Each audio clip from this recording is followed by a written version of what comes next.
Hey there, Ride the Car Guy here, and today, let's prep an engine bay. Now, as you know, we're in the middle of the VK56 rebuild project, and right now, the block is over at a machine shop getting cleaned and honed. So I figured, while that's out getting work done, I'll get some work done here on the engine bay. Now is the perfect time to work on anything that's really difficult to reach while the engine's in the engine bay. I want to accomplish two main things while the engine's out. One, of course, is the frame rust around the engine mounts, and then the other is the front right brake line that's difficult to access because it runs behind the engine. Now, as far as the frame rust, I already have a video out there. I did it on the Xterra where I used POR 15 to restore the rust on basically the whole side of the frame. So I thought with this one I'd try something different. So this one I bought Duplicolor Rust Barrier, and this is designed to be painted straight over rust or bare metal, but I'm going to be taking it down to bare metal using little flap discs. So I bought a couple flap discs, very aggressive ones. I got 36 grit, and then what's the other one? 60 grit. So I got these for my angle grinder. I'm just going to tear down the rust where it's the worst, and then I'm going to go ahead and, of course, paint it over with this. As far as the brake line, I also have a video on that. That is a video where I did the passenger side. I did all three lines on that side. So that video isn't released yet, but it will be, I don't know, someday. And so this is actually the fourth one up front. So after this one, I'm going to have a video on all four front brake lines being replaced, which is pretty cool. I definitely went OEM. There's no way I was going to make all these bends and then flare them and do all that jazz. I probably could have replicated this one, but who cares? It was a couple bucks. I already power washed the engine bay. It was pretty gross, as gross as the engine was. And so it's already looking pretty good in there, but we can go ahead and just touch up anything we need to touch up before the engine goes back in. But I am glad to find out that the rust is far less severe than I thought it was before power washing. So once you clean everything up, you really get to see, just how bad it is, and it really isn't that bad. So let's go grab these flap discs. We'll handle that first on the driver's side, and then we'll make sure to get the brakes done before redoing the paint on the passenger side. As I always do, I'll put the links to all this stuff that I'm using in the description. So that way, if you want to pick any of it up, you can, of course, do that. I'm going straight to the Bad Lad 36 grit, and I'll just use a light touch. Obviously, you don't want to go grinding straight into the steel, but I do want to quickly get the rust off. I've done so much cleaning on this project, I am completely and utterly over it. So we're just gonna try to get this finished nice and easily and not put a massive amount of effort into it. Hence the spray can versus the POR 15.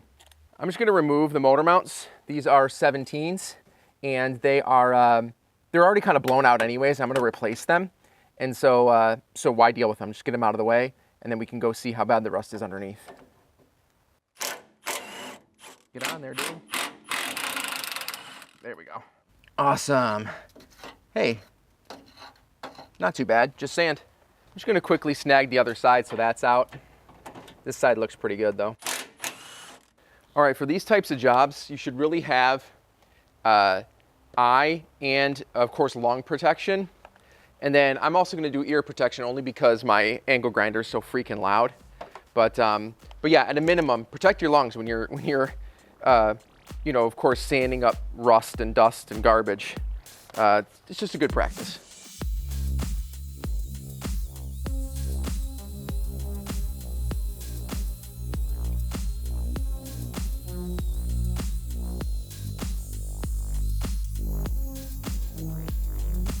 Now my focus is really the stuff that I can't get to when the engine is in there. So we're focusing on this side right now. And I did a little bit on the top over here only because I'm able to get it to the wheel well pretty easily. Everything I can't hit with the angle grinder, I'm gonna go get a little wire brush and hit with that and try to get as much flake rust as I can off, and then just hit it with some sandpaper to clean it up.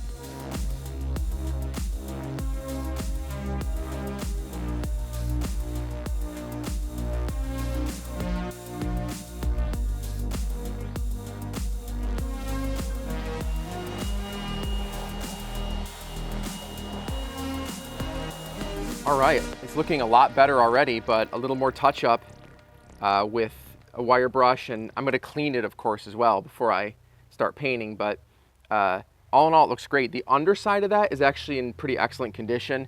It had that nice dirt and oil mixture packed up in it, so it actually protected the paint. So I'm gonna find something small to hit those corners, and then that's it. Clean it up and paint it.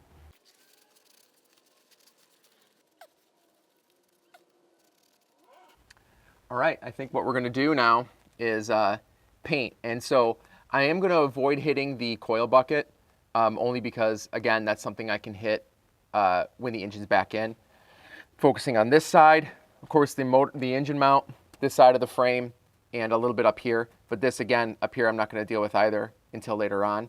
I got so much to do before the engine comes back in that I'm gonna worry about the rest of that later. So I'm gonna grab my paint can and just follow the directions and spray it on.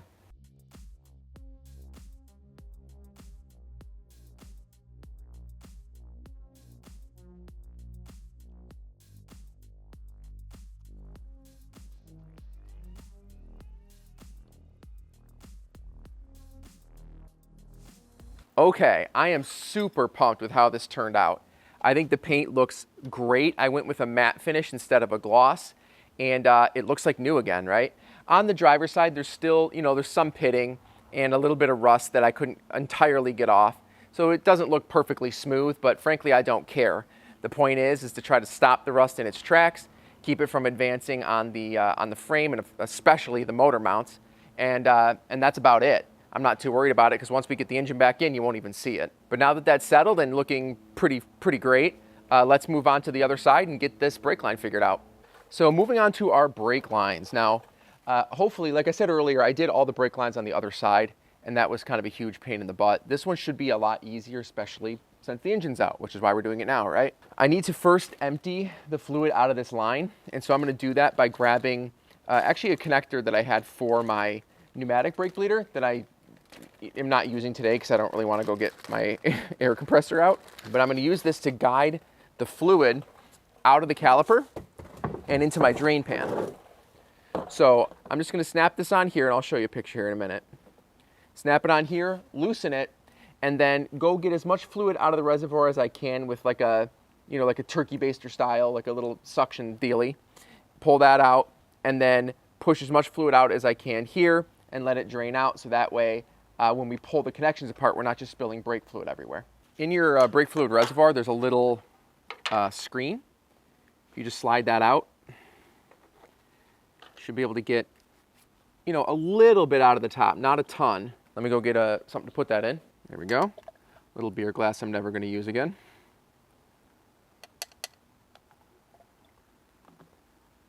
All right, I'm sucking up these giant black chunks. That's really cool. Don't know what the hell that is. Okay, wow. I am impressed. I didn't realize I could get this that far down there. But that's pretty awesome. That's gonna make our job a little bit easier when we go to empty it out of the caliper side. So dispose of this properly. I'm gonna go set this aside, and then we're gonna go grab the caliper stuff. Do your best to make sure this stuff doesn't spill everywhere. Take it from my garage floor. It's pretty caustic stuff. It'll chew through just about everything, including epoxy floor coating. I got a little bit on my paint down here, so paint, it was nice knowing you. Make sure you clean it off quickly, and it should actually be okay. I'm just being dramatic. Surprise, surprise. Actually, now that I think about it, you'll want to put the screen back in, but leave this off, so that when we press the brakes, we can, pull everything out there. Now I have my little connection here on my bleed nipple, and it's just gonna run into a drain pan. Now, I'm gonna loosen this and leave it loosened while I'm in the car. Now, obviously, if you're doing like a brake bleed, you would never wanna do this, right? You don't wanna just leave this open because you're just gonna turn around and get air back in the lines. But for us, that's actually the point. The point is to get everything out. So again, I'm gonna loosen this.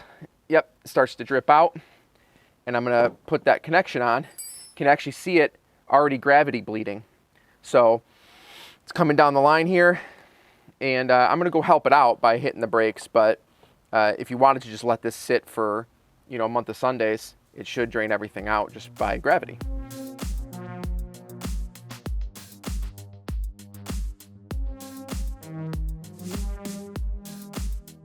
All right, there we go. That's quite a bit more. So the reservoir is nearly empty, and If I pop this off, let's see if it leaks. No, nothing's coming out of there. So I think what we'll do is move forward here. Now you'll have to excuse my little ratchet strap here. This is holding up the transmission. So it's not all just being wrecked on the rear mount. But as you can see here, this little tiny piece from this covering to this connector is really the entire reason that we're replacing this entire line, which just kind of pisses me off, but it is what it is. And this piece here I bought because it's just looking a little sad, and we might as well since we're at it. This is the bracket that I bought, so we're going to replace that as well. And I want to disconnect, starting with this piece here. I'm going to disconnect this, and of course have my drain pan at the ready in case we get a little bit of dripping there. And then disconnect this one, and then this one, and then take this bracket off. Make sure you're using a line wrench for this. I've learned my lesson multiple times, but use a line wrench here. Don't use a standard wrench. You will roll these things over, and then you'll be in a world of hurt. All right, that one's pretty loose. It's about to come off here once we get this part loose. So I'm just going to move up to this one, crack it loose. That one, crack it loose. Back them both out.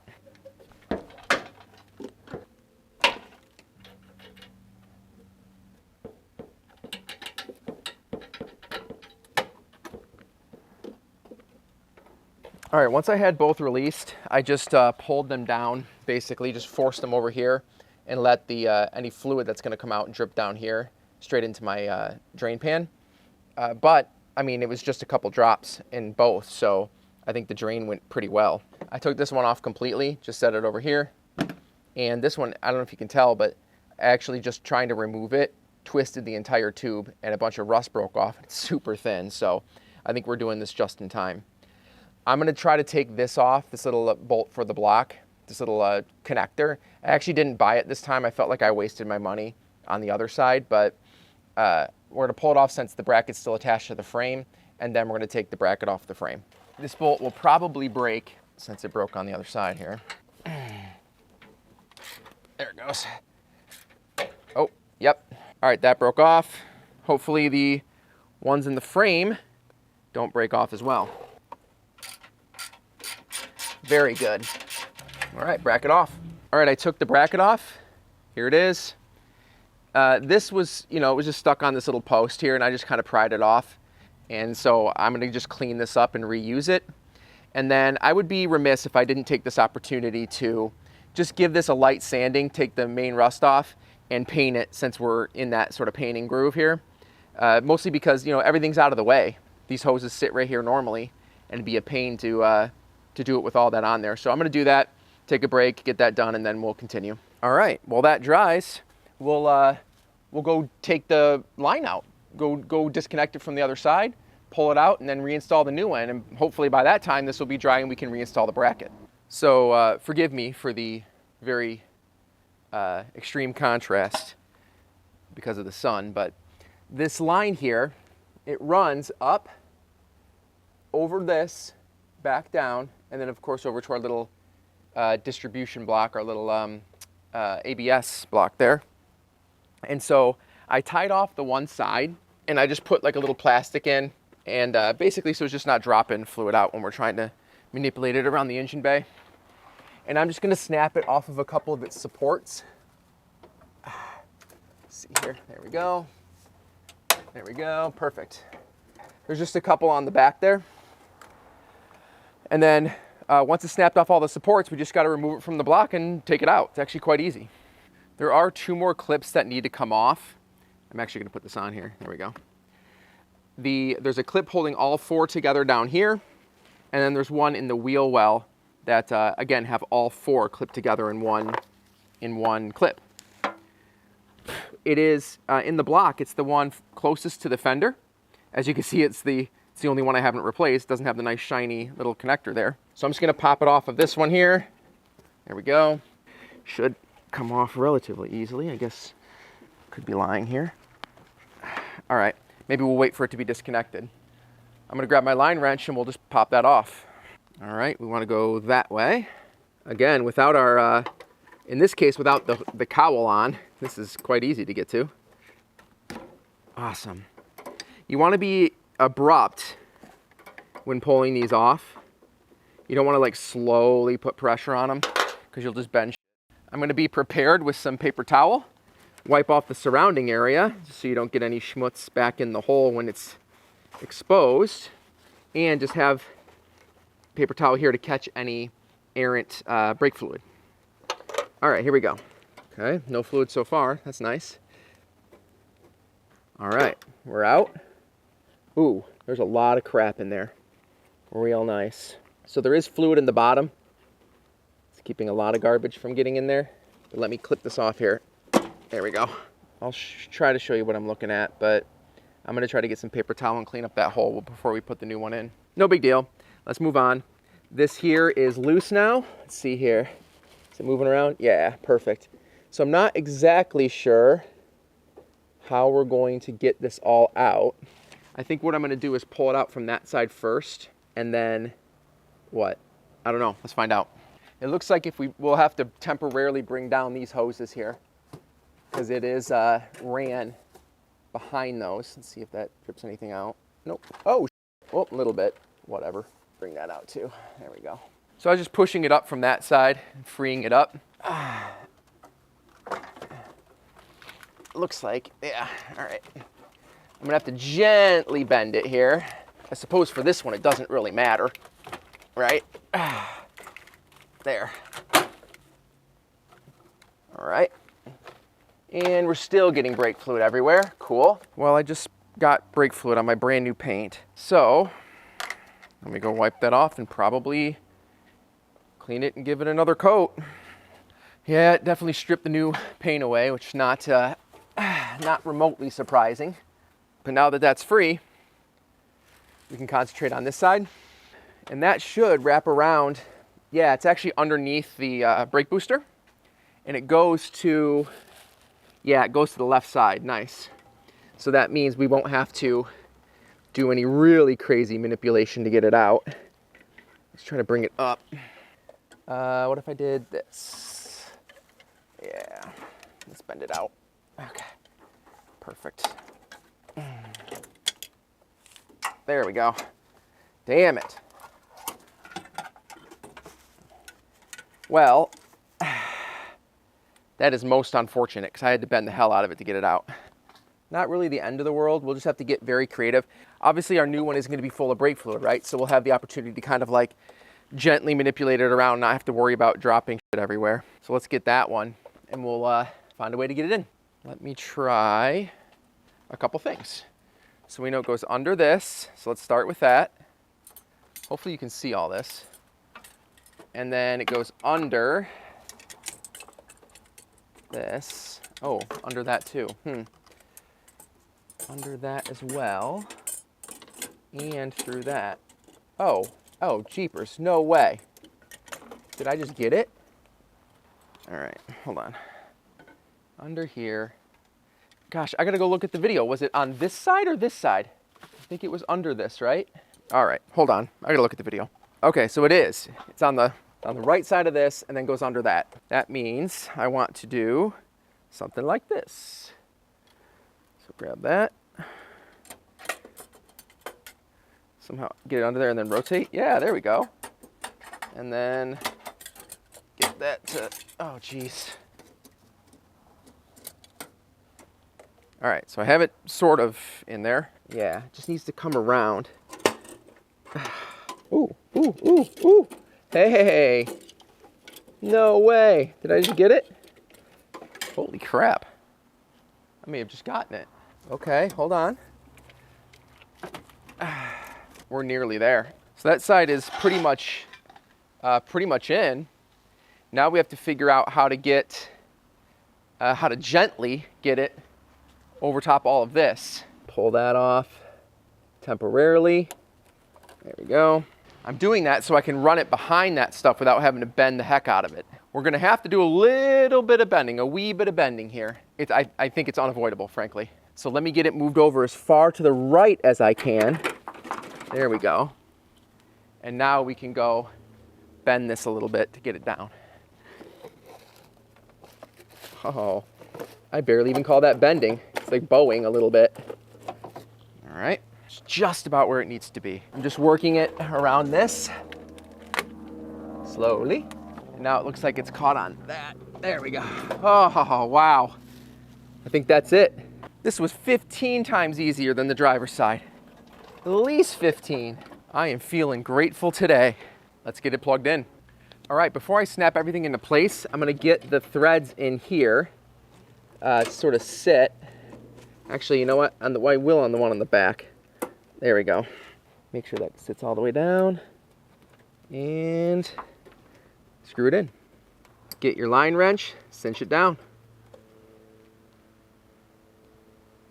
All right, so now I'm just gonna go through and snap it to all the little guides that we snapped it out of when we took it out. There's a couple on the underside here that we wanna, here, rotate that, snap that in.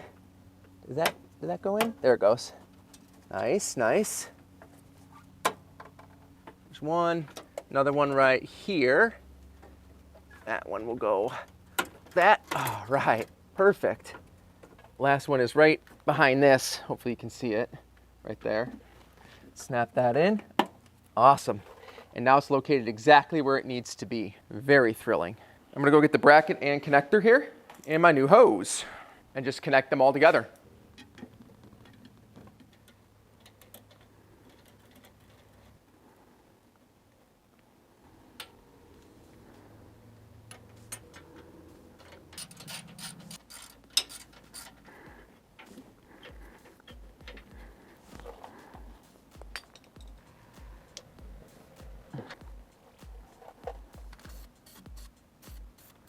All right, everything's cinched up and it looks fantastic, frankly. I'm very happy with the way it turned out. And I did get, some brake fluid on that new paint. That's why I was gonna wait until I got the new paint done, or excuse me, until I got the brake lines done to do the paint, but whatever. It's what I get for being a little too eager, but regardless, it's not the end of the world. I wiped it off, painted it again. You can visibly see the spills, but who cares? The inside of the engine bay looks fantastic. I'm very happy with how that turned out. And I think overall today is definitely a success. As far as the bleeding process, I have a video on that. If you want to see that, check the upper right-hand corner of the screen. But I also have another video coming out on the other 3 brake lines on the driver's side, and it's going to include the bleed process in that video as well. Thank you so much for sticking around. I really appreciate you watching the video. If you want to support this channel or this build in particular, the #1 way is to just scroll down, hit like, and hit subscribe. You can also head to rtcg.tv, click the merch button, and get yourself a nice t-shirt. Or if you really like this video and you feel like it saved you a lot of time or money, you can scroll down, click that thanks button, and give me a super thanks to maybe buy me a beer. Thanks again, and we'll see you in the next one.